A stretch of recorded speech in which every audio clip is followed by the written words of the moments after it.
है कि राज्यसभा के लिए कांग्रेस पार्टी का एकजुट होना, कहीं न कहीं कोई सीनियर लीडर अगर रहेगा तो शायद वो काम करता हुआ दिखाई पड़े। इसीलिए कमलनाथ का नाम बार-बार निकल कर आ रहा था। यानी 20-22 जो विधायक थे वो सिंधिया के साथ में बीजेपी में शामिल हो जाते हैं। तो ये देखा गया कि जब बगावत हुई है वो इसीलिए हुई है कि एक पक्ष जो है वो काफी नाराज दिखाई पड़ा है और उसके बाद यहाँ से जो पार्टी है वो तितर-बितर होती हुई दिखाई पड़ी। अब मध्य प्रदेश में क्या कांग्रेस पार्टी अपने एक फैसले से एक राज्यसभा सीट पर जो उम्मीदवार उतारा है, क्या उसे भी हार बैठेगी?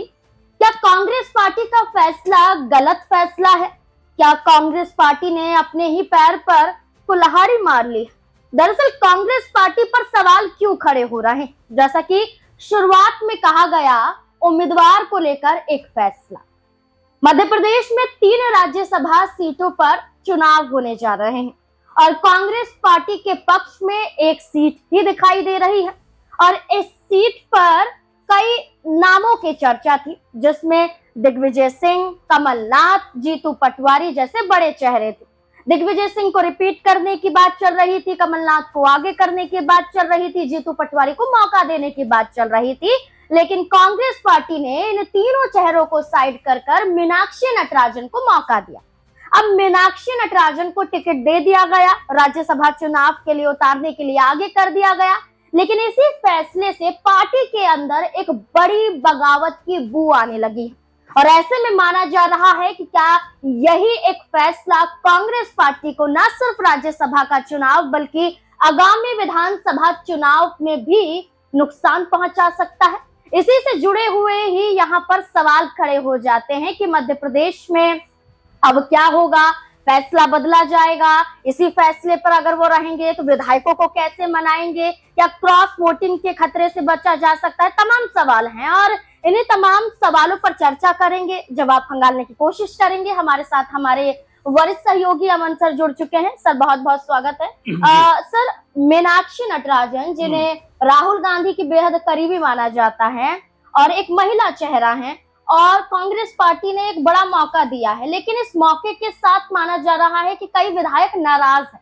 वो चाहते थे कि दिग्विजय सिंह को उतारिए, कमलनाथ को उतारिए, लेकिन मीनाक्षी नटराजन को आगे करके कांग्रेस पार्टी ने खुद बड़ी गलती कर दी है। क्या लगता है? देखिए, बिल्कुल अगर नाज़मीन पूरे माहौल को हम देखें, पूरे मौके को हम जो है इसमें चीज़ों को तलाशने की कोशिश करें तो नजर आता है कांग्रेस पार्टी के लिहाज से ये फैसला बाकी मुश्किल तो रहा होगा, क्योंकि आप देखेंगे कमलनाथ को लेकर लगातार बात चल रही थी कि उनको जो है राज्यसभा भेजा जा सकता है या उनका जो अनुभव है वो कांग्रेस पार्टी राज्यसभा में इस्तेमाल करती हुई दिखाई पड़ेगी। और इसका दूसरा पक्ष अगर नाज़मीन देखें तो ये भी दिखाई पड़ता है कि राज्यसभा के लिए कांग्रेस पार्टी का एकजुट होना, कहीं न कहीं कोई सीनियर लीडर अगर रहेगा तो शायद वो काम करता हुआ दिखाई पड़े। इसीलिए कमलनाथ का नाम बार-बार निकल कर आ रहा था कि अगर वो प्रत्याशी होते हैं तो कमलनाथ के लिए कांग्रेस का जो गुट है वो शायद एक मुट्ठी में रहेगा। लेकिन चूंकि यहाँ पे नाम मीनाक्षी नटराजन का आ गया, जो कहा जाता है राहुल गांधी के करीबी रही हैं, और यहाँ पर उनका नाम सामने आने के बाद लगातार देखने को मिल रहा है कांग्रेस पार्टी का जो एक वर्ग है वो काफी नाराज और खफा दिखाई पड़ता है। अब क्या इसका असर जो है वो जब वोटिंग होगी उस समय दिखाई पड़ेगा, क्योंकि कांग्रेस पार्टी के विधायकों का या उनके नेताओं का ये इतिहास रहा है बीते अगर 4-5-6 सालों की बात करें कि उनके जो लोग हैं वो दूसरे दलों को लगातार क्रॉस वोटिंग के जरिए फायदा पहुंचाते रहे हैं। हाल ही में हमने बिहार में देखा, हरियाणा में देखा, उड़ीसा में देखा, क्या वैसा ही नजारा अब मध्य प्रदेश में भी देखने को मिल सकता है। क्योंकि देखिए, आंकड़ों पे गौर करें तो 58 वोट चाहिए एक सीट के लिए और बीजेपी के पास में 163, यानी उनके पास दोनों सीटें जो तरुण चुग और रजनीश अग्रवाल को उतारा है तो लगभग कंफर्म है कि वो दोनों सीटें उनके हक में जाएंगी। लेकिन सबसे बड़ा सवाल कांग्रेस पार्टी को लेकर आ जाता है नाज़मीन, क्योंकि मिला जुलाकर 66 सीटें उनको मिली थी, अब ये 62-63 के आसपास दिखाई पड़ती हैं। इसमें से भी 4-5 नाम ऐसे रहे जो बीते दिनों कह सकते हैं कि बीजेपी के मंचों पे नजर आ चुके हैं या बीजेपी के जो नेता है उनके साथ में इनकी लगातार मुलाकातें होती रही हैं। सर, एक बयान कोट करना चाहूंगी। कांग्रेस नेता है नरेश ज्ञानचंदानी, जो कांग्रेस की तरफ से 2-3 बार उम्मीदवार भी रहे हैं विधानसभा चुनाव में। उनका सीधे तौर पर ट्वीट करके ये कहना है कि कांग्रेस पार्टी का फैसला मीनाक्षी नटराजन पर गलत है। आपने गलती कर दी, ऐसा उनके जरिए कहा जा रहा है। ये कहा जा रहा है कि दिग्विजय सिंह को अगर मौका दिया जाता तो विधानसभा चुनाव में कांग्रेस की जीत के आसार नजर आते, लेकिन दिग्विजय सिंह को मौका नहीं दिया गया।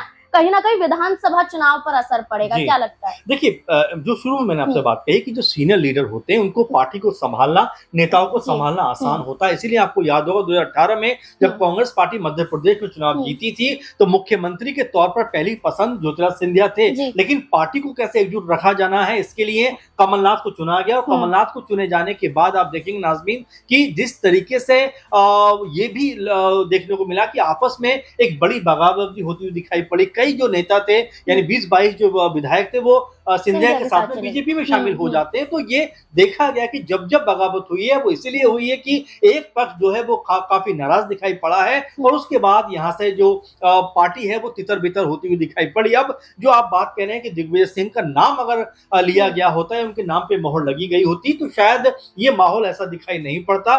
दूसरा, अगर कमलनाथ जो सीनियर लीडर है, अनुभवी लीडर है, मुख्यमंत्री रह चुके हैं मध्य प्रदेश के, उनके नाम पे भी मोहर लगती तो शायद ऐसा माहौल देखने को नहीं मिलता।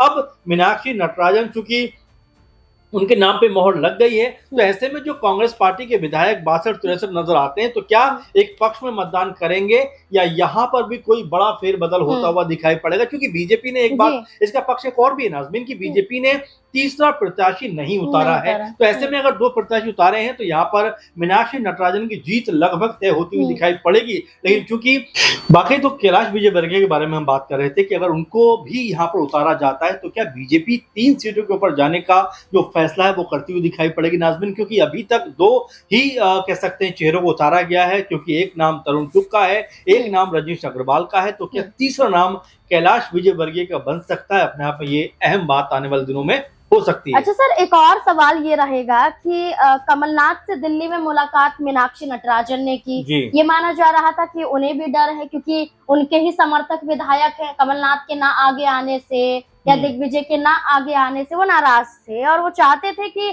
किसी वरिष्ठ नेता को यहाँ पर उतारा जाए। तो अब कमलनाथ से मुलाकात और इसके बाद ये कहा जा रहा है कि भोपाल में विधायकों की एक बड़ी बैठक बुलाई जाएगी। क्या लगता है एक सीट कांग्रेस पार्टी बचा पाएगी? सिर्फ एक सीट? देखिए बिल्कुल नाज़मीन, जैसा मैंने शुरुआत में ही आपसे कहा था कि कांग्रेस पार्टी का ये अब 4-5-6 साल से लगातार देखें तो ये लगातार सिलसिला देखने को मिलता है कि जहां भी जीत की संभावना बनती है वहां पर उनको कई बार हार नसीब होती है। और रीजन इसका यही है कि उनके जो विधायक हैं उनका साथ छोड़ते हुए दिखाई पड़ते हैं और यही लगातार प्रॉब्लम की जड़ बनी हुई। जैसा मैंने 2-3 राज्यों का एग्जांपल दिया, चाहे बिहार की आप बात करें, हरियाणा का आप जिक्र करें, उड़ीसा का आप जिक्र करें, लोगों ने खुलेआम तौर पर दूसरे दलों का समर्थन किया और ये कांग्रेस पार्टी के लिए प्रॉब्लम है क्योंकि यहाँ पर 64 का लगभग आंकड़ा, इसमें से भी 1-2 लोग ऐसे हैं जिनके ऊपर वोट देने को लेकर संशय बरकरार है। ऐसे में अगर 4-5 लोग यहाँ से वहां चले जाते हैं तो आप देखिए कि यहाँ पर अगर बीजेपी तीसरा प्रत्याशी अपना उतारती है तो ये हार जीत का जो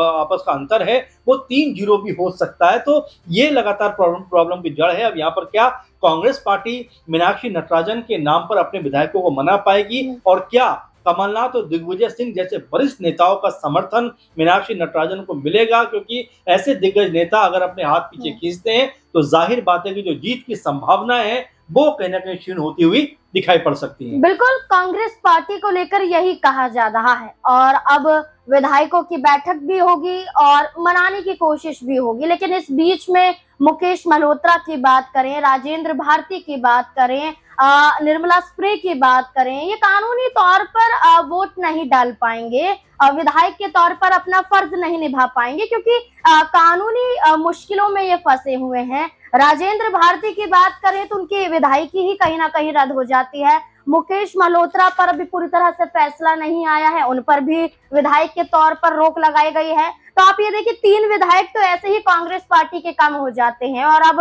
मीनाक्षी नटराजन के आने के बाद देखना होगा कि क्या विधायकों को मना लिया जाएगा या फिर क्रॉस वोटिंग का खतरा और भी ज्यादा बढ़ जाएगा। आपको क्या लगता है मध्य प्रदेश राज्यसभा चुनाव को लेकर?